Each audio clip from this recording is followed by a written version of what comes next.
बिस्मिल्लाहिर्रहमानिर्रहीम। अस्सलाम वालेकुम व्यूअर्स, कैसे हैं आप सब? उम्मीद करती हूँ खैरियत से होंगे। आपको मेरे यूट्यूब चैनल पे वेलकम कहती हूँ। और 8601 का पार्ट नंबर 3 हम यूनिट नंबर 1 का कर रहे हैं। General methods of teaching unit का नाम था इंट्रोडक्शन टू टीचिंग। और इसके हमने पहले पार्ट के अंदर definitions of teaching, concept of effective teaching और role of our teacher for conducive learning environment पढ़ा था। और दूसरे पार्ट के अंदर हमने characteristics of an effective teacher according to different researchers हमने इसको डिस्कस किया था। और एक हमारा टॉपिक रह गया था concept of teaching methodology, strategies और टेक्निक्स। पहली स्लाइड है हमारे पास, the concept of teaching methodologies, strategies and techniques. Lemlech 1988 में कहा था उन्होंने, says that managing a classroom is a key to making teaching and learning happen successfully. कि क्लासरूम को मैनेज करना या क्लासरूम की सेटिंग वो टीचिंग को और लर्निंग को बहुत ही कामयाब बनाती है। To manage a classroom effectively, classroom को बेहतर तरीके से मैनेज करने के लिए you need to focus on a few important things. आपको चंद एक चीज़ों पर ध्यान देना है या अहम है। These include planning what you teach. पहले तो आप प्लानिंग करें कि आप क्या पढ़ा रहे हैं, यानी करिकुलम पे फोकस करें। गेटिंग प्रोसीजर, फिर आप उस पर जो है ना उसका तरीक़ाकार देखें कि मैंने किस तरह से ये टॉपिक पढ़ाना है। रिसोर्सेज इन ऑर्डर, और फिर क्या क्या आपको चाहिए होगा उनको तरतीब लगाएं। Making the classroom environment work efficiently, ताकि उससे क्लास का इन्वायरमेंट वो अच्छे तरीके से काम करें। Checking how students are doing, फिर आप चेक करें कि कौन सा स्टूडेंट काम कर रहे हैं। And looking out for problems before they happen, और कुछ काम करने से पहले या एक्टिविटी करने से पहले देखें कि कौन कौन से मिसाइल आपको जिनका आपको सामना करना पड़ रहा है। तो ये लाइमलेक 1988 में इन्होंने टीचिंग मेथडोलॉजीज़ या स्ट्रेटजीज़, टेक्निक्स कह लें, क्लासरूम मैनेजमेंट, इसके वाले से ये कहा था। अब हम देखते हैं क्लासरूम मैनेजमेंट के वाले से। क्लासरूम मैनेजमेंट का क्या मतलब है? It means getting a lot of work done in class with minimal trouble. इसका मतलब है कि आपने बहुत सा काम करना है क्लास में, और उसमें आपको जो ट्रबल्स आ रही हैं आपने उसको कम करना है। ठीक है, क्लासरूम मैनेजमेंट ये होती है कि ट्रबल्स को आपने, परेशानियों को, ठीक है, उनको जो आपको डिफ़िकल्टीज़ आ रही हैं उनको दूर करते हुए आपने क्लास को मैनेज करना है, और बहुत सा काम एक ही क्लास में करवाना है। That's called classroom management. Teachers control how effective they teach in the classroom. Teacher का कंट्रोल जो है ना वो क्लास को इफ़ेक्टिव बनाता है कि वो किस तरह से काम करेगी, किस तरह से पढ़ाएगी। Different teaching and strategies help motivate students and make teaching more successful. बहुत सी ऐसी स्ट्रैटेजीज़ हैं जो टीचर स्टूडेंट्स को मोटिवेट करती हैं कि जो टीचिंग को है ना वो सक्सेसफुल बनाया जा सके। उसमें कोई प्रिंसिपल देखिए क्लासरूम के सेटअप के। Teachers should see all students. Classroom को ऐसे सेट करें कि टीचर हर एक बच्चे को देख सके। Teaching material should be ready. आपका जो आपने जो पढ़ाना है वो रेडी होना चाहिए। High traffic areas should be clear, कि आपका जो एरिया है वो ज़्यादा क्लियर होना चाहिए, मैस नहीं होना चाहिए, ज़्यादा बच्चे इधर उधर घूमते फिरे ना। Students should know what to do in class. Students को पता हो कि हम यहाँ पे क्या करने आए हैं, क्या करना है। Procedure should be taught like academic content. फिर आपने उसी तरीके से पढ़ाना है जिस तरह से आपने एकेडमिक कंटेंट को सीखा है। ठीक है, नेक्स्ट हम जो देखते हैं टाइम मैनेजमेंट स्किल। क्लासरूम में टाइम को मैनेज कैसे करना है। Academic learning time in class affects how well students learn. Academic learning जो उस क्लास में है उसका उससे स्टूडेंट्स की लर्निंग पे इफेक्ट होता है। A teachers instruction can change how time is use in class. जो टीचर हिदायत करती है या प्लानिंग करती है उसमें टाइम को देखा जाता है कि किस तरह से इस्तेमाल करना है। More time on academic content is equal to more learning and better score. कि आप जितना टाइम एकेडमिक कंटेंट पे को अरेंज करने में या सेट करने में, बेहतरीन तरीके से पहुंचाने में, प्रोसीजर को फॉलो करने में लगाते हैं, उस वो बराबर है जो लर्निंग और स्कोर्स आ रहा है। यानी जितना अच्छा पढ़ाएंगे उतना ज़्यादा बेटर स्कोर और लर्निंग होगी। टाइप्स ऑफ टाइम क्या है? Allocated time. एलोकेटेड टाइम मतलब time schedule for a subject. जितना आपको कोई भी स्पेसिफिक सब्जेक्ट पढ़ाने के लिए टाइम एलोकेट किया गया, टाइम दिया गया। फॉर एग्जांपल मैक्सिमम 40 मिनट्स होते हैं, कॉलेजेस में 55 हो जाते हैं, स्कूल्स के अंदर कभी कभार 30 मिनट्स का एक पीरियड हो जाता है, या फिर 35 या 40 मिनट्स का होता है। तो एलोकेट टाइम जितना आपको कोई भी टॉपिक पढ़ाने के लिए टाइम दिया गया है किसी भी सब्जेक्ट का। इंगेज्ड टाइम का क्या मतलब? स्टूडेंट्स एक्टिवली लर्निंग, वो वक्त जिसमें स्टूडेंट बड़े अच्छे से, बड़े चुस्त होकर लर्निंग करते हैं। एकेडमिक लर्निंग टाइम क्या है? Students learn with a high success rate. इसमें स्टूडेंट जो है ना वो बहुत ही अच्छी कामयाबी हासिल करने के लिए एक्स्ट्रा वर्किंग करते हैं, यानी एक्स्ट्रा उनको टाइम मिलता है, ये घर पे पढ़ते हैं जो भी है, तो एकेडमिक लर्निंग टाइम इसको कहते हैं। 3 टाइप्स ऑफ टाइम्स है। नेक्स्ट हम देखते हैं seating and classroom setup. Classroom को हमने सेट कैसे करना है? Seating should be depend on the lesson type and furniture. Furniture कैसा है आपका, आपका लेसन का टाइप क्या है, ठीक है, साइंस का पढ़ा रहे हैं, ज्योग्राफी पढ़ा रहे हैं, किस किस्म का इकोनॉमिक्स का पढ़ा रहे हैं, या सिंपल एक जनरल इस्लामियात का पढ़ा रहे हैं, तो उसके लेसन टाइप पे डिपेंड करती है क्लासरूम की सीटिंग, बैठने का अंदाज, और फर्नीचर पे डिपेंड करता है। A seating plan helps teacher learn student names. जो सीटिंग प्लान है उससे स्टूडेंट का नाम भी अच्छे से याद हो जाता है। Furniture setup affects how smoothly class goes. Furniture का जो सेटअप हम लगाते हैं उससे पता चलता है क्लास किस तरह से जा रही है। डिसिप्लिन इन क्लासरूम, मतलब discipline means guiding students to learn and be self directed.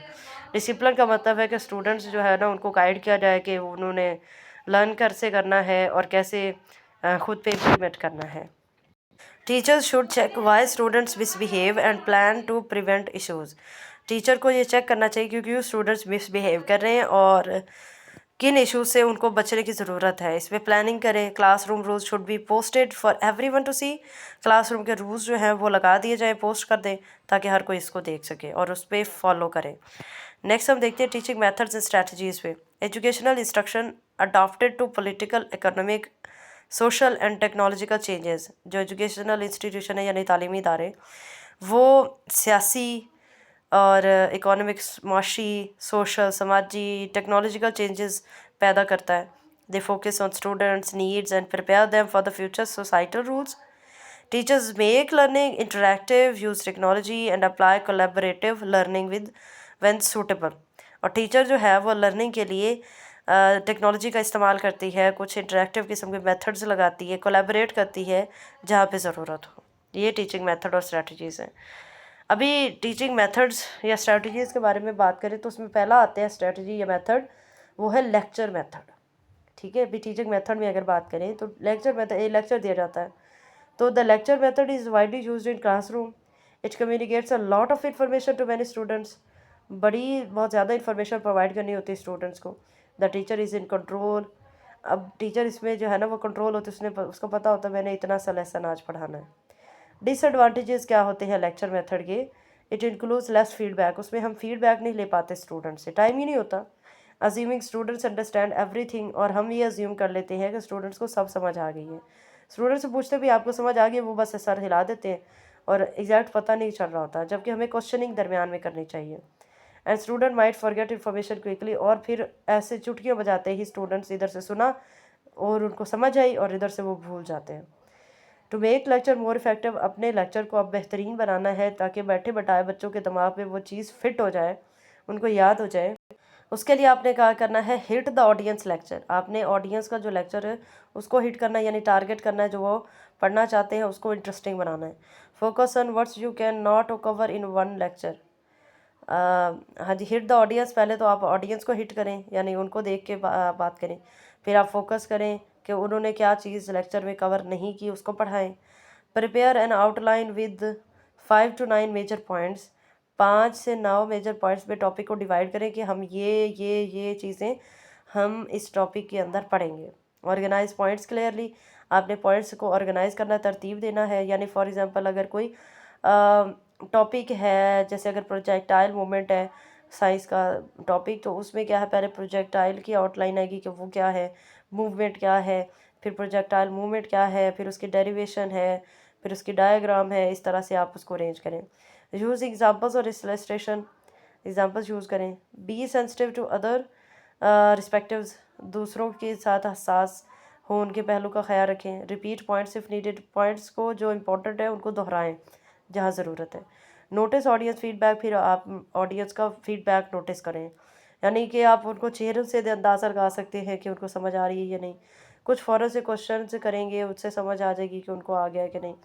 फिर कुछ जो है ना वो स्माइली फेस हो जाएंगे उनके, मतलब उनको क्लियरली समझ आ गई। कुछ खुश होंगे, तो इस तरह से उनके आपको जेस्चर से आप उनके फीडबैक ले सकते हैं।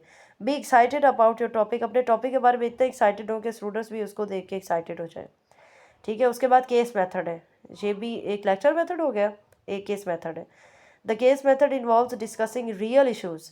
केस मेथड में जो हकीकी इश्यूज़ होते हैं उनको इन्वॉल्व किया जाता है। प्रॉब्लम्स इन प्रैक्टिकल एप्लीकेशन, और प्रॉब्लम को जो प्रैक्टिकल एप्लीकेशन में है उनको लिया जाता है। इट हाईलाइट्स डिलेमास और क्रिटिकल इश्यूज़। इसके अंदर जो क्रिटिकल इश्यूज़ हैं उनको हाईलाइट किया जाता है। And lets students apply what they learn to real life experiences. और फिर स्टूडेंट्स को ये सिखाया जाता है कि उन्होंने रियल लाइफ एक्सपीरियंस से इसको कैसे इम्प्लीमेंट करके सॉल्व करना है। Cases are about actual problem faced by individual और ग्रुप्स। केसेस बहुत से हो सकते हैं, कोई इंडिविजुअल फेस कर रहा है, कोई ग्रुप्स फेस कर रहा है एक्चुअली प्रॉब्लम्स को। Cases can come from various sources. Cases बहुत से सोर्सेज से आ सकते हैं, जैसे करंट इवेंट्स है या मीडिया रिपोर्ट्स है, वहाँ से केसेस बन जाते हैं। This method works well for cooperative learning.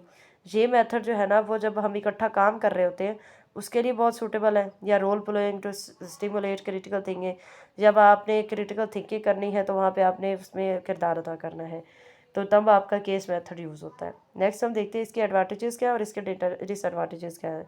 जितने भी अपने मेथड्स पढ़ने हैं ना, एक तो उनका सारा ओवरव्यू लेना है, फिर उसके बाद उनके एडवांटेजेस और डिसएडवांटेजेस पे बात करनी है। सो पहला देखिए, इट्स रियलिस्टिक, ये हकीकी होता है। Helps bridge the gap between school and real life. ये एक ब्रिज का काम करता है, यानी गैप का काम करता है स्कूल और रियल लाइफ में। Treats feeling as facts. Facts की तरह फीलिंग्स को भी यहाँ पे डिस्कस किया जाता है। Captures learner interest and imagination. Learner का इंटरेस्ट क्या है और उसकी इमेजिनेशन क्या है उसको भी इसमें कैप्चर किया जाता है। ये एडवांटेजेस हैं। डिसएडवांटेजेस क्या है? Not actual reality. ठीक है। कोई मतलब कि अगर कोई केस आया है तो उसमें जितनी आधी सच्चाई आधी नहीं होगी, तो ये मतलब टोटल रियलिटी नहीं होती। Can collapse time and space dimensions. इसमें आपका वक्त जो है ना वो ज़ाया हो जाता है, आपको काफ़ी ज़्यादा स्पेस डायमेंशंस मिल जाती हैं। Might limit content coverage if used too much. इसमें जो कंटेंट की कवरेज है वो भी थोड़ी सी लिमिट होती है। Using fictional cases might reduce realism. जब आप फिक्शनल केसेस यानी ख्यालाती किस्म के केसेस को डील करते हैं, इस्तेमाल करते हैं, तो उसमें रियलिज्म की कमी हो जाती है। नेक्स्ट हम देखते हैं डिस्कशन मेथड। पहला लेक्चर मेथड, दूसरा हमने कौन सा पढ़ा है, केस मेथड, तीसरा हम पढ़ रहे हैं discussion method. The discussion method involve student talking about issues and problems related to what they are learning. Discussion method के अंदर स्टूडेंट से बातचीत होती है इश्यूज़ के मामले में और उनके मसाइल के मामले में, related to what they are learning, उसके मुताबिक उसके हवाले से होता है जो वो पढ़ रहे हैं। A teacher starts the discussion by asking a question about an issue. Teacher जो है वो कन्वर्सेशन को स्टार्ट कर सकती है या डिस्कशन को इशू के बारे में कोई सवाल करके। ठीक है, कोई भी इशू है उसके हवाले से सवाल करें, बच्चे अपना ओपिनियन देंगे, वहाँ से डिस्कशन स्टार्ट हो जाएगी। Teachers can start discussion in various ways. Sorry ये हमने पढ़ लिया, नहीं। टीचर जो है वो डिस्कशन को स्टार्ट कर सकते हैं बहुत से तरीक़ों से, लाइक होल ग्रुप टास्क और using question based on readings. यानी कि बहुत एक ग्रुप मिलकर बात करें या फिर वो जो रीडिंग कर रहे हैं उसमें से कोई क्वेश्चन उठाएं, तो वहीं से डिस्कशन स्टार्ट हो जाती है। फॉर अ सक्सेसफुल डिस्कशन, एक सक्सेसफुल डिस्कशन के लिए teachers need to plan and students need to committed. Teacher को प्लान करना चाहिए, उसको प्लान की ज़रूरत है, एंड स्टूडेंट्स को कमिटेड की ज़रूरत होनी है कि वो अपना जो ये काम है, डिस्कशन है, वो करेंगे, इन्वॉल्व होने की ज़रूरत है। नेक्स्ट हम देखते हैं एक्टिव लर्निंग। ठीक है, और कोऑपरेटिव लर्निंग क्या होता है, इसमें क्या फ़र्क है। ये भी डिस्कशन की ही एक कह ले कि टाइप है या इसके अंदर ही आता है। एक तो एक्टिव लर्निंग करके, दूसरा कोऑपरेटिव लर्निंग करके, फिर इंटीग्रेटेड टेक्नोलॉजी को यूज़ करके, डिस्टेंस लर्निंग करके। ठीक है, सो हम इनको देखते हैं वन बाय वन। सबसे पहले एक्टिव लर्निंग देखते हैं। Active learning means students do things like talk, listen, read, write and solve problems to learn.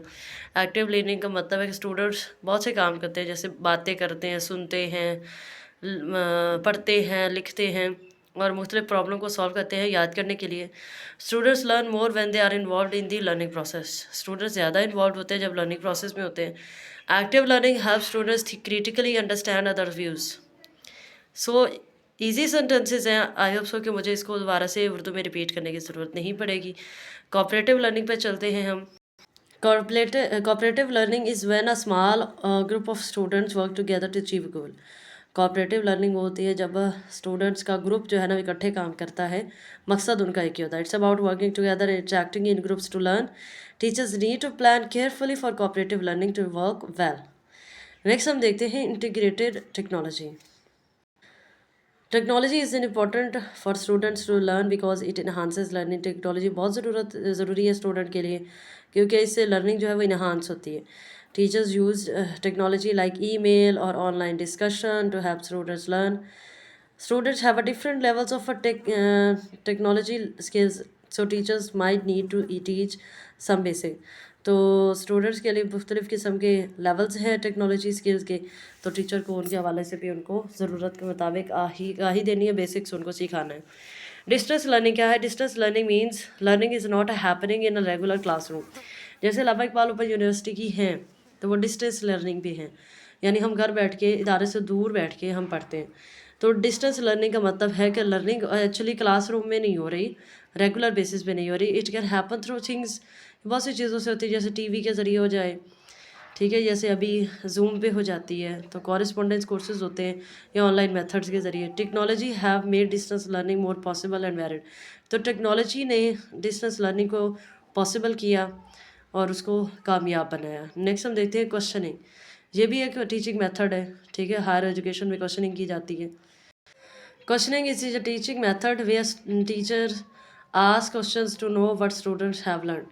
Questioning teaching method में वो है कि जिसमें टीचर सवाल करती है और स्टूडेंट्स को बताना पड़ता है कि उन्होंने क्या याद किया, क्या उनको इस बारे में पता है। It helps decide what to teach next. इससे टीचर को मदद मिलती है कि उन्होंने क्या पढ़ाना है। यानी बच्चों को बेसिक नहीं पता तो आप आगे नहीं पढ़ा सकते, तो अगर बेसिक पता लग गया, आपने सवाल किया, बच्चों को आता है, तो आप आगे पढ़ा सकती हैं। Students can also question teachers to clarify doubt. Students भी क्वेश्चन करते हैं अपने डाउट्स को क्लियर करने के लिए। This method boost students critical thinking. इससे स्टूडेंट की क्रिटिकल थिंकिंग जो है ना वो इन्हांस होती है। एक्सप्लेनिंग अगला है। एक्सप्लेनिंग इज़ की टीचिंग मेथड। तफसील से बताना ये भी टीचिंग मेथड का ही एक हिस्सा है, specially in higher education. Teachers present factual information in a direct and logical way. Teacher जो है ना फैक्चुअल इंफॉर्मेशन प्रोवाइड करती है बड़े लॉजिकल वे में। Teachers should give an introduction and summary. Teacher introduction देती है, समरी देती है। Explaining works better with examples and modelling. Teacher example देती है, मोल्ड करती है, ठीक है, एक नमूना बना के पेश करती है, तो ये भी हायर एजुकेशन में यूज़ किया जाता है। नेक्स्ट हम देखते हैं teachers method for higher education में मॉडलिंग और डिमॉन्स्ट्रेटिंग एंड नेक्स्ट कोलैबोरेटिंग है, ठीक है। तो उसके बाद टेक्निक्स को देखते हैं। पहले मॉडलिंग को देख लेते हैं। नमूना modelling is a visual add. ये वो देख के आप जो सीखते हैं फॉर टीचिंग एंड लर्निंग, ठीक है। Humans learn more by observing a limit. Humans ज़्यादा सीखते हैं जब ऑब्जर्व कर रहे होते हैं या नकल कर रहे होते हैं। It involves observing, retaining, replicating what was learn. This method have student visualise and hypothesis solution. तो इससे देख के सीखने की सलाहियत आपकी बढ़ जाती है, हाइपोथेसिस क्रिएट करने की सलाहियत हो जाती है। डिमॉन्स्ट्रेशन क्या है? डिमॉन्स्ट्रेटिंग में हम स्टूडेंट्स को एक्सप्लोर करने की जो है इजाज़त देते हैं। Let's students explore theory from different angles, मुख्तलिफ किस्म के एंगल से। It involve step by step explanation with reason. Step by step आप बताते हैं और उसके साथ वजूहात भी बताते हैं। Students apply knowledge. Students knowledge apply करते हैं, शार्पन स्किल्स और अपनी स्किल्स को तेज़ करते हैं। Practical experimentation is a good way to demonstrate. अब हम प्रैक्टिकल अगर एक्सपेरिमेंट से उनको बताएं तो उससे बेहतर डिमॉन्स्ट्रेशन हो सकती है। नेक्स्ट हम देखते हैं कोलैबोरेटिंग, जैसे कॉमनली हम पढ़ चुके हैं। It means students work in a groups and makes teaching easier for teachers. Students learn mutual responsibility and critical analysis. Group decision boost leadership, discussion and presentation skills. Next हम चलते हैं teaching techniques पे। Concept related to brain storming, एक technique है brain storming, उसके हवाले से पढ़ते हैं। ये एक टेक्निक है टीचिंग में, जैसे आपने स्किमिंग और स्कैनिंग के हवाले से भी पढ़ा होगा। It's a group activity technique to generate a lots of ideas for solving a problem. Brain storming में होता है कि आपने माइंड से बहुत से स्टूडेंट्स के, बहुत से इंडिविजुअल से उनके आइडियाज़ निकालने हैं। फॉर एग्जांपल मैंने अगर ट्री लिखा है तो स्टूडेंट, मैं उस पर सर्कल लगा दूँगी, एक ट्री लिखूँगी बोर्ड पे और उसके ऊपर सर्कल लगा दूँगी। अब मैं बच्चों से पूछूँगी ये क्या है, इसको देख के उनके माइंड में क्या आया। कुछ बोलेगा ग्रीन कलर आया, कुछ बोलेगा रूट आया, कुछ बोलेगा लीव्स आया, कुछ बोलेगा कि इसमें तना हमने देखा, ठीक है, और ब्रांचेस देखी। इस तरह से कुछ हर कोई अपने आइडियाज़ देगा। ये एक सिंपल एग्जांपल है। तो मुख्तलिफ लोगों के मुख्तलिफ सोच के मुताबिक हमें मुख्तलिफ आइडियाज़ मिले। It helps break out of a usual thinking pattern to find new ways to improve services or solve problems when old methods are not working। इससे आप जो एक आम सी चीज़ होती है या एक मुख्तलिफ पेचीदा सी चीज़ें होती हैं उनको आप नए तरीके से इम्प्रूव कर सकते हैं और सॉल्व कर सकते हैं इस मेथड के ज़रिए। There are 4 rules to reduce the social inhibitions and stimulate new ideas in group। 4 किस्म के रूल्स हैं जिससे आप जो है ना वो नए आइडियाज़ ग्रुप्स में जनरेट कर सकते हैं। पहला रूल क्या है? Focus on quantity. आप क्वांटिटी पे फोकस करें। Aims for lots of ideas to increase the chance of finding और रेडिकल एंड इफेक्टिव सॉल्यूशन। कि कोई मसला आ गया है, आप उस मसले पे हल चाहते हैं, अब आपने उसको सर्कल कर दिया और सबसे पूछा कि इसका हल क्या है, सब ने अलग अलग क्या दिए, तो अब आपने उस पर क्वान्टिटी देखनी है। क्वान्टिटी ज़्यादा है तो उसमें से ऑब्वियसली बहुत से आइडियाज़ निकलेंगे जिससे आप बेहतर सोल्यूशन पे पहुंच सकते हैं। नो क्रिटिसिज्म, डोंट जज आइडियाज़ ड्यूरिंग बेस्ड ऑन। आप फ़ौरन से जज नहीं करें आइडिया को, नहीं नहीं ये गलत है और कोई, नहीं नहीं ये गलत है और कोई, ऐसे नहीं करें। ठीक है, criticism is for later. Criticism आप बाद में कर लें, पहले सिर्फ आइडियाज़ लें। ठीक है, बच्चों के दिमाग में या प्रोफेशनल वे में भी किसी के दिमाग में आइडियाज़ आ रहे बस लिखते जाएँ। Unusual ideas are welcome. Weird ideas can lead to new ways of thinking and better solution. जो एक दिमाग में ना आने वाले या कुछ अलग से आइडियाज़ आए हैं, आप उनको भी लिखें और बाद में इसको सोचें, हो सकता है इससे बेटर सोल्यूशन निकल आए। ठीक है, कंबाइन एंड इम्प्रूव आइडियाज़। आप जो है ना 2-3 आइडिया आगे हैं, आप उनको कंबाइन करके भी एक नया आइडिया बना सकते हैं। Mix ideas to make them better. जब मिक्स आइडियाज़ होते हैं तो उसको बेहतर बन जाते हैं। वर्सेस 1+2, 2 आइडियाज़ मिक्स होकर 3 दिया। नेक्स्ट हम देखते हैं ऑनलाइन ऑफ द मेथड। यानी कि एक पहले हमने पढ़ा था लेक्चर मेथड पढ़ा, डिस्कशन मेथड पढ़ा, केस मेथड पढ़ा, ऑनलाइन मेथड है अब इसमें, और टेक्निक हमने देखी है इनके दरमियान में ब्रेनस्टॉर्मिंग की। ठीक है, तो ऑनलाइन मेथड में क्या है कि आपने प्रॉब्लम को सेट करना है। Define the problem clearly in specific question. पहले प्रॉब्लम को डिफाइन करें। Set info to participants about the session. आपने सेशन के हवाले से जो पार्टिसिपेंट्स हैं, आपने जो भी इंफॉर्मेशन कलेक्ट की उसको भेजें। फिर आपने क्या करना है, choose a small group with a chairman. आपने चेयरमैन के साथ मिलकर एक छोटा सा ग्रुप बनाना है। कोर मेंबर होने चाहिए, उसके अंदर गेस्ट होने चाहिए। एन आइडिया कलेक्टर, और जिसने आइडिया कलेक्ट किया उसको होना चाहिए। ठीक है, और फिर उसके बाद prepare questions to stimulate creativity. आपने सवाल वहाँ पे पैदा करने हैं ताकि क्रिएटिविटी पता चल सके। इफ़ आइडियाज़ स्लो डाउन, अगर आइडियाज़ कम आहिस्ता आहिस्ता आ रहे हैं तो आप सवाल पैदा करें। फॉर एग्जांपल आपने टॉपिक लिखा है तो फ़ौरन से बच्चों के माइंड में नहीं आ रहा कोई भी आइडिया, तो आप उस हवाले से उसको क्वेश्चन दें, उसको थोड़ा सा इन्हांस करें नॉलेज के, ताकि उनको पता चले कि किस एरिया से हमने किस तरह से क्वेश्चन जनरेट करने हैं और किस किस्म के आइडिया चाहिए। ये ऑनलाइन मेथड है, sorry outline of the method है। नेक्स्ट हम देखते हैं टीचिंग टेक्निक्स, सेशन कंडक्ट। एक तो टेक्निक हमने पढ़ी ब्रेनस्टॉर्मिंग की, ठीक है। दूसरी समझ लें कि आपने पढ़ी है आउटलाइन ऑफ द मेथड की। तीसरी हमने पढ़ी है टीचिंग टेक्निक पे सेशन कंडक्ट की, हमने सेशन कंडक्ट कराना है। इसमें क्या है, the chairman lets to brainstorming session. जब ब्रेनस्टॉर्मिंग का सेशन हो चुका होता है, and make sure everyone follows basic rule, और ये पता चल जाता है कि हर एक ने रूल को फॉलो किया है। A warm up is done to make a new participants feel comfortable sharing ideas without criticism. तो आपने वार्म अप के लिए जो है ना वो एक तकरीर कर सकते हैं या बच्चों स्टूडेंट्स में गर्म जोशी पैदा कर सकते हैं ताकि जो नए पार्टिसिपेंट्स हैं वो कंफर्टेबल फील करें और उसमें क्रिटिसिज्म नहीं होना चाहिए। ये सेशन कंडक्ट करने के कुछ रूल्स हैं, सही है। The chairman presents a problem. Chairman problem को प्रेजेंट करेगा कि इस हवाले से हमारे जो मेंबर्स हैं वो प्रॉब्लम के सॉल्यूशंस बताएंगे, हमारे सवालों के जवाब देंगे। Like what can be improved in Microsoft Windows. For example अगर को चेयरमैन ये उठ के कहे कि हमारी आज सेशन कंडक्ट का जो है ना वो टॉपिक रहेगा कि हमने माइक्रोसॉफ्ट विंडो में इम्प्रूवमेंट क्या करनी है। सो वहाँ पे क्या है, participate share ideas and the chairman और an idea collector record them. Participants होंगे वो आइडियाज़ शेयर करेंगे, वहाँ पे चेयरमैन होगा या फिर कोई आइडिया कलेक्टर बैठा होगा जो रिकॉर्ड करेगा। इफ़ मैनी आइडियाज़ प्रेजेंटेड, अगर बहुत से आइडियाज़ प्रेजेंट होंगे, the most relevant one is chosen. जो उससे ज़्यादा अच्छे से सोल्यूशन निकला उसको चूज़ किया जाएगा। Participants try to make ideas better. Participants को आइडियाज़ बेटर बनाने के लिए जो है ना कोशिश करनी है। Ideas are group based on the topic गोल।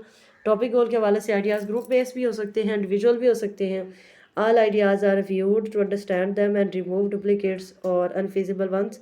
सारे आइडियाज़ को दोबारा से रिव्यू किया जाता है समझने के लिए, और फिर उनमें से जो डुप्लीकेट होते हैं या कॉपी होते हैं या जो फ़ायदेमंद नहीं होते उनको रिमूव कर दिया जाता है। The chairman thanks participant and appreciate their input. Chairman फिर एट द एंड थैंक्स कहता है पार्टिसिपेंट्स का और इनकी इनपुट को अप्रिशिएट कहता है। सो ये सेशन कंडक्ट है शुरू से लेकर एंड तक के इसके कुछ रूल्स हैं। नेक्स्ट हम देखते हैं प्रोसेस क्या होता है इसका। ये जैसा सेम हमने पहले पढ़ा है उसी जैसा है। पार्टिसिपेंट्स अपने आइडियाज़ शेयर करते हैं वर्बली, अगर मुमकिन हो तो, नहीं तो लिख के दे देते हैं। Ideas are numbered for easier reference, बहुत से आसानी से रेफरेंस होते हैं और उसको नंबर दिया होता है। The idea collector repeats the idea to ensure it's understood correctly. Idea जो है ना जो देते हैं पार्टिसिपेंट्स, उनको कलेक्टर जो करने वाला है वो उनको दोहराता है ताकि अच्छे से समझ आ सके। The most relevant idea gets priority when many participants have ideas, having managers present can hinder creativity and idea sharing. So ये प्रोसेस है। नेक्स्ट हम देखते हैं प्रॉब्लम सॉल्विंग मेथड। एक मेथड हमने ब्रेनस्टॉर्मिंग पर पढ़ा है, एक मेथड हमने सेशन कंडक्ट का पढ़ा है और एक मेथड हम पढ़ रहे हैं प्रॉब्लम सॉल्विंग मेथड का। उसकी डेफिनेशन क्या है? Problem solving involves choosing effective tools and behaviours in reach a target. इसके अंदर हमने बहुत से इफेक्टिव टूल्स और बिहेवियर्स को यूज़ करना है ताकि हम अपने टारगेट के सोल्यूशन के ऊपर पहुंच जाएंगे। इट्स यूज टू जनरलाइज और सिंथेसाइज सॉल्यूशन। ये जनरलाइज करने के लिए और सिंथेसाइज करने के लिए सॉल्यूशन को इस्तेमाल किया जाता है। इट इन्वॉल्व साइंटिफिक मेथड है, क्रिटिकल थिंकिंग है, डिसीजन मेकिंग है, एग्जामिनिंग है, रिफ्लेक्टिव थिंकिंग है। ये सारे स्किल्स इसमें यूज़ होती हैं। नेक्स्ट हम देखते हैं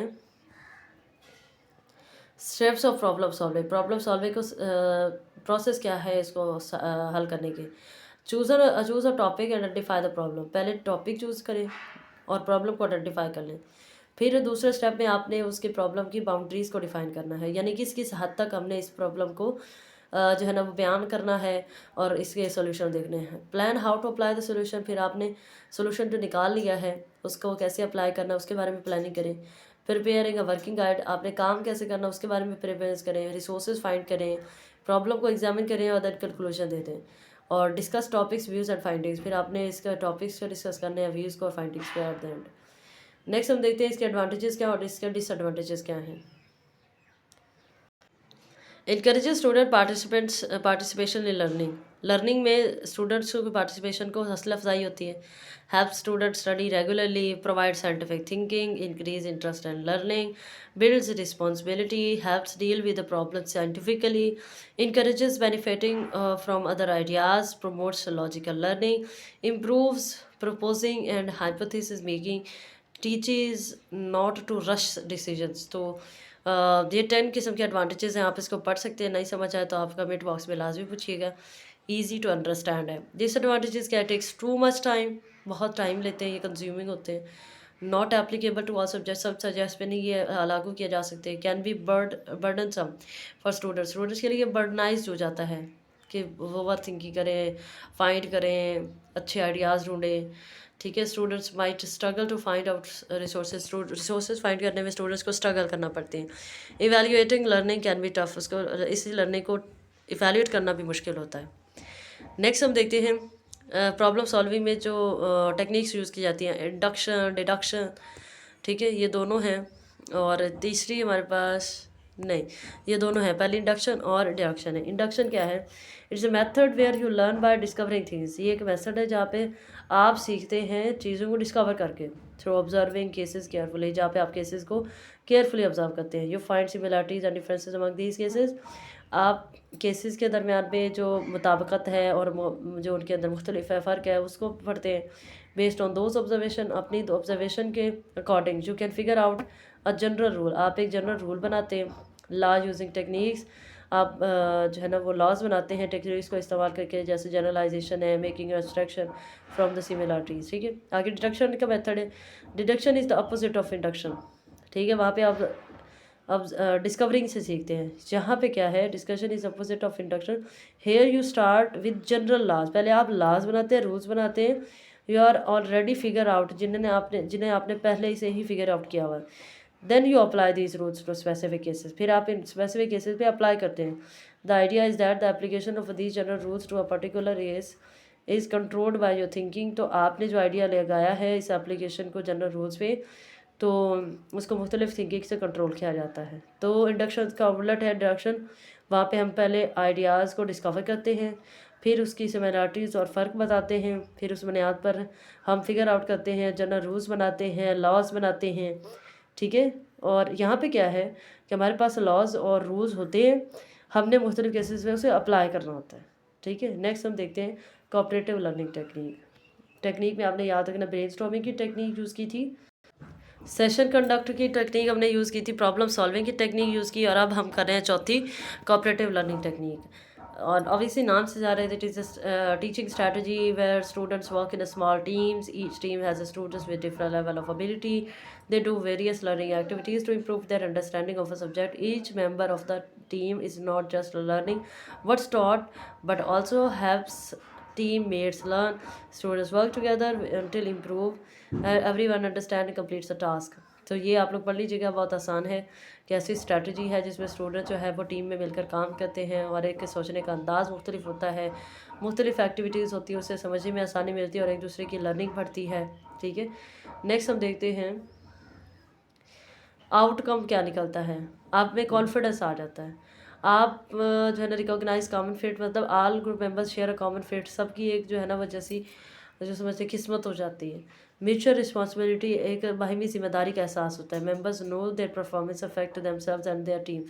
प्राइड इन अचीवमेंट, जब आप अचीव कर लेते हैं तो सब मिलकर उस पर फ़ख्र महसूस करते हैं। Members feel proud and celebrate when a team mate is recognised. ठीक है, नेक्स्ट हम देखते हैं research on cooperative learning techniques shows, जो रिसर्च हुई है कोऑपरेटिव लर्निंग पे, उससे भी ये जाहिर होता है promotes learning and academic achievement, जिससे लर्निंग को प्रमोशन मिली है और अचीवमेंट जो है एकेडमिक अचीवमेंट को।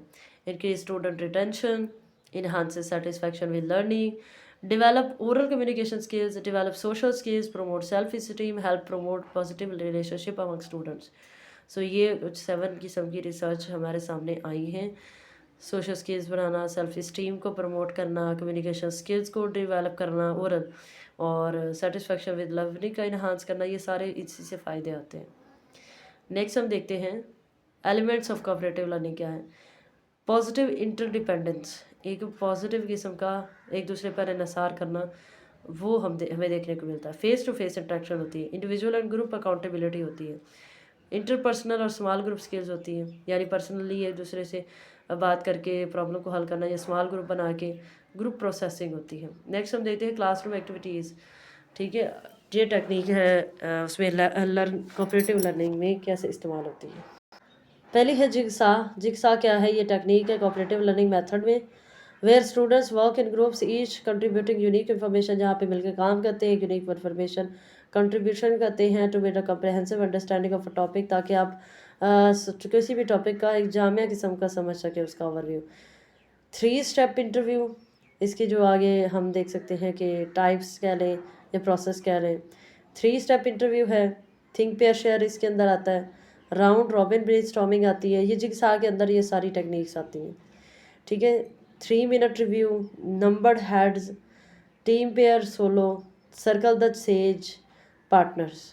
सो आप चाहें तो इनको गूगल पे सर्च कर सकते हैं 1 बाय 1। अगर आप चाहते हैं कि इन पे वीडियो बनाई जाए तो आप लोग उसके लिए भी कमेंट बॉक्स में कह सकते हो, तो जिगसा की इन टेक्निक्स के ऊपर वीडियो बन जाएगी। जिगसा समेत ये सारी इनके ऊपर ये कुछ क्लासरूम एक्टिविटीज़ हैं जिनको यूज़ किया जा सकता है। नेक्स्ट हम देखते हैं कोऑपरेटिव लर्निंग के एडवांटेजेस और डिसएडवांटेज क्या है। एडवांटेज है each member participated and influence decision making, obviously face to face learning promotes cooperation and empathy, बिल्कुल relationship are less problematic with valid opinions, relationship में प्रॉब्लम कम देखने को मिलती है और मुख्तलिफ ओपिनियंस की रिस्पेक्ट करना भी आ जाती है।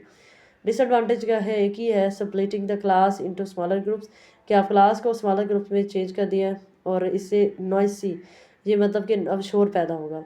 सम teachers may feel like they are losing control, कुछ टीचर्स को एहसास होता है कि वो कंट्रोल खो रहे हैं, and the whole class vibe that was built up might fade away, और जो पूरी क्लास शोर में जाती है उससे आपको लगता है कि आप भाग जाएंगे।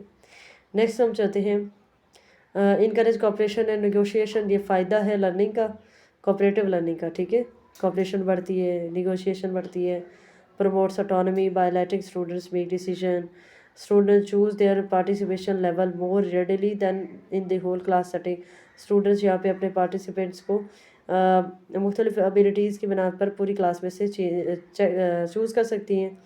ठीक है, उसके बाद है not all the students like working in groups, सारे स्टूडेंट्स ग्रुप में काम करना पसंद नहीं करते, because they had rather have the teacher full attention, क्योंकि उन्हें टीचर की फुल अटेंशन की ज़रूरत होती है। Sometimes students and up in groups they do not vibe with. कुछ जो है ना वो ग्रुप में तो आ जाते हैं बट उनके साथ कोई कोऑपरेट नहीं करते and wish they were somewhere else, और वो ख्वाहिश करते हैं वो कहीं और हो, वो किसी और ग्रुप में भी जाना चाहते हैं और उस ग्रुप में सेटिस्फाइड नहीं होते। नेक्स्ट हम देखते हैं ड्रामा टेक्निक। ड्रामा क्या है? Drama is a teaching technique that involves in several सब टेक्निक्स। ड्रामा एक ऐसी टेक्निक है जिसके अंदर सब टेक्निक्स हैं आगे। तो हम एक ड्रामे की सिंपल डेफिनेशन क्या है, ये स्टेज पे प्रेजेंट किया जाता है। तो इसकी सब टेक्निक्स क्या? Informal drama, role playing, formal drama, puppets और पेंटोमीम और फिंगर गेम। तो पहले इनफॉर्मल ड्रामा है, नो प्रिपरेशन और रिटन मटेरियल नीडेड। इनफॉर्मल होता है जो ऐसे खुद साख्ता ही ऐसे ही स्टेज पे आ गए और सब ने परफॉर्म करना स्टार्ट कर दिया, तो इसके लिए कोई रिटन मटेरियल नहीं होता, कोई डायलॉग नहीं होते। Role playing, students prepare for their role before acting, acting से पहले अपने रोल की प्रिपरेशन करते हैं। फॉर्मल ड्रामा क्या है? Teachers control everything using written material. तो जब आपके पास रिटन मटेरियल है और आप उसको यूज़ कर रहे हैं और उसको करके आप ड्रामा परफॉर्म करें तो ये फॉर्मल है, प्लान्ड है। पपेट्स है, students use puppets to speak, students को एक खिलौने की तरह इस्तेमाल किया जाता है कि वो बोलें। पेंटोमीम क्या है? Students use gestures and meme without speaking. इसमें आप बोलने बगैर जो है ना वो अपने इशारों से अपने ख्यालात को पहुँचाने की कोशिश करें, ये है पेंटोमीम। फिंगर गेम क्या है? यंगर स्टूडेंट्स मेक फिंगर्स, जो यंगर स्टूडेंट्स इसमें वो फिंगर्स बताते हैं टॉक करने की, to complete a story, story को कंप्लीट करने की। नेक्स्ट हम देखते हैं एडवांटेजेस क्या है। It's a fun, students are directly involve in learning, improves language use, boost communication and listening skills, helps explore solution। और disadvantages क्या है? takes too much time, बहुत टाइम लेता है। costumes and setup can be difficult, costume बनाना, उसका setup करना, थोड़े पैसे लगाना वो मुश्किल होता है। Boring if students are limited, अगर स्टूडेंट्स लिमिटेड है तो वो आपको बोर भी कर देता है drama. Students might be too self conscious, इसमें स्टूडेंट को सेल्फ कॉन्शियस होना पड़ता है, ठीक है। Not suitable to for a large group, अगर बड़ा ग्रुप है तो वहाँ पे सूटेबल नहीं है सबको इकट्ठा लेके चलना। स्टूडेंट्स माइट फील थ्रेटेंड, इसमें स्टूडेंट्स को ख़तरा भी महसूस होता है। नेक्स्ट हम देखते हैं हमारा इसके अंदर new themes in teaching. Modern education thinks about learner centred, knowledge centred. जो अभी मॉडर्न टीचिंग है ना, एजुकेशन है, वो समझती है कि लर्नर सेंटर्ड होना चाहिए। टीचिंग को लर्नर सेंटर यानी जो पढ़ने वाला है वो इसका मरकज़ होना चाहिए, नॉलेज सेंटर होना चाहिए एंड कम्युनिटी सेंटर अप्रोच होनी चाहिए। साइकोलॉजी सेज रिवार्ड और punishment is not effective. Psychology कहती है कि जो रिवार्ड देते हैं हम, पनिशमेंट देते हैं, वो इफेक्टिव नहीं है। Cognitive feedback and natural motivation work better. आप कॉग्निटिव फीडबैक करें, आप क्रिटिकल एनालिसिस कर रहे हैं, आप स्टूडेंट्स को इन्वॉल्व कर रहे हैं या नेचुरल मोटिवेशन दे रहे हैं, वो बेहतर है। Teachers should know what they are teaching, teacher को पता है कि वो क्या पढ़ा रही है, टू होम किसको पढ़ा रही है, एंड मेक इट अंडरस्टैंडेबल, और उसको आसान बनाती है, उनको समझने वाला बनाती है। Teachers who punish lack skills to motivate students, teacher जो कम कम सज़ा देती है उस स्टूडेंट्स को मोटिवेट करती है, ठीक है। कंपटीशन क्या है और कॉम्पिटिशन क्या है? Teachers should promote healthy competition, teacher को जो कंपटीशन है उसको प्रमोट करना चाहिए, नॉट अनहेल्दी, अनहेल्दी तरीके से नहीं, इतना कंपटीशन ना हो कि बच्चे डिप्रेशन में चले जाए। और cooperation is better for sharing knowledge, cooperation sharing knowledge के लिए बेटर है और पर्सनैलिटी डेवलपमेंट के लिए। इंडिविजुअल लर्निंग नीड्स, हर एक को जो है ना वो पढ़ने की ज़रूरत होती है। Schools have fixed syllabus and time table, school का एक फिक्स सिलेबस होता है, टाइम टेबल होता है। Teachers use specific teaching methods for most student, teacher जो है ना वो खास किस्म के टीचिंग मेथड यूज़ करती है अक्सर स्टूडेंट्स के लिए। Students have a different learning styles, ऐसे स्टूडेंट्स जिनका डिफरेंट लर्निंग स्टाइल होता है, abstract ideas, visual doing, association या body language. Teachers should know students learning needs and mix teaching methods. Again career counselling, ये new themes है teaching में, यानी modern भी कह सकते हैं। पहला हमने पढ़ा है कि सेल्फ सेंटर की बजाय learning centre, knowledge centre, community centre होना चाहिए, और उसके वाले से आपने पनिशमेंट नहीं देनी बल्कि कॉग्निटिव फीडबैक से काम करना है। फिर उसके बाद आप कंपटीशन करवाएं, हेल्दी वाला, अनहेल्दी नहीं, और कॉपरेशन से काम लें। फिर हमने देखा कि इंडिविजुअल लर्निंग नीड्स क्या होती हैं और कैरियर काउंसलिंग क्या है। The education system lacks info on work skills, education system के पास इंफॉर्मेशन की कमी है स्किल्स पे। Curricula and teaching and participants do not prepare student for industrial organisational setting. जो करिकुला है, टीचिंग प्रैक्टिसेस हैं, वो स्टूडेंट्स को तैयार नहीं करती किसी भी ऑर्गेनाइजेशन या इंडस्ट्रियल सेटिंग के लिए। नेक्स्ट हम देखते हैं नोइंग ऑफ रिजल्ट्स के बारे में पता होना चाहिए। Assessment method schools are debated. School में जो असेसमेंट मेथड लिए जाते हैं उसमें बहस होती रहती है। Assessment guide students on what the focus on. Assessment जो है ना, वो स्टूडेंट्स को बताती है किस चीज़ पर फोकस करना है। फोकसिंग ओनली ऑन फैक्ट्स, क्या सिर्फ फैक्ट्स पे फोकस करना है? नहीं। Can limit the conceptual understanding, इससे आपका कॉन्सेप्ट का जो अंडरस्टैंडिंग है वो लिमिट हो जाएगी अगर सिर्फ फैक्ट्स आप याद करते हैं तो। आपको ओवरऑल इसका कॉन्सेप्ट लेना है। टीचर्स रिवार्ड और पनिशमेंट बेस्ड ऑन एग्जाम्स। जो रिवार्ड और पनिशमेंट का कॉन्सेप्ट है वो सिर्फ एग्जाम से होना चाहिए, but do not always give cognitive feedback. लेकिन हमेशा नहीं होना चाहिए, हमेशा कॉग्निटिव फीडबैक दें। ठीक है। क्रिटिकल होना चाहिए, जो आपके लर्निंग एबिलिटीज़ को बढ़ाए। टेक्स्ट बुक क्या है, उनका क्या हिसाब होना चाहिए, वो कैसे न्यू थीम है टीचिंग में। Text book provide surface level knowledge. Text book जो होती हैं वो सरफेस लेवल का नॉलेज फ्राहम करती है। Concepts and facts are not arranged around the core ideas. Concepts जो होते हैं, जो फैक्ट्स होते हैं, वो प्रॉपरली अरेंज नहीं होते और प्रॉपर कोर आइडियाज़ नहीं देते। Material is not always age appropriate. Material जो अरेंज किया जाता है वो आपकी उम्र के हिसाब से नहीं होता और कंसेप्चुअली अंडरस्टैंडेबल या फिर कॉन्सेप्ट वाइज वो अंडरस्टैंडेबल नहीं होता। Student forget lessons quickly due to lack of depth. Student जो है वो फ़ौरन से इधर से याद करते हैं फैक्ट, इधर से भूल जाते हैं क्योंकि वहाँ पे एक्सप्लेनेशन कम होती है बुक्स के अंदर। सो आप देख सकते हैं इसके अंदर हमारा लास्ट है। ठीक है, लास्ट हमारा है लेवल ऑफ इंटेलिजेंस या prior knowledge. Each child has a natural tendency towards a type of intelligence. Intelligence के हिसाब से हर बच्चे की अपनी एक कुदरती टेंडेंसी है। सम किड्स आर लॉजिकल, कुछ लॉजिकल होते हैं, लिंग्विस्टिक होते हैं, जबकि दूसरे जो होते हैं वो आर्ट और गेम्स में ज़्यादा माहिर होते हैं। Teacher should use individual intelligence in lectures. Teacher को उनकी इंडिविजुअल इंटेलिजेंस को लेक्चर में यूज़ करना चाहिए। Teachers should help students develop their intelligences. Students have a prior knowledge. Students के पास पहले भी नॉलेज होता है। समटाइम्स मिसकंसेप्शन, बाज़ मिसकंसेप्शन होती है, सही तरीके से उनको कॉन्सेप्ट क्लियर नहीं होते। Teachers need to understand prior knowledge. पहले टीचर को प्रायर नॉलेज को अंडरस्टैंड करना है एंड टू टीच इफेक्टिवली, ताकि अच्छे से पढ़ा सके और फिर आगे पढ़ाए। That's for all unit number 1।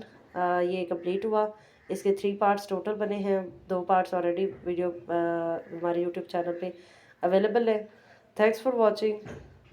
मिलते हैं नेक्स्ट वीडियो में। अल्लाह हाफिज़।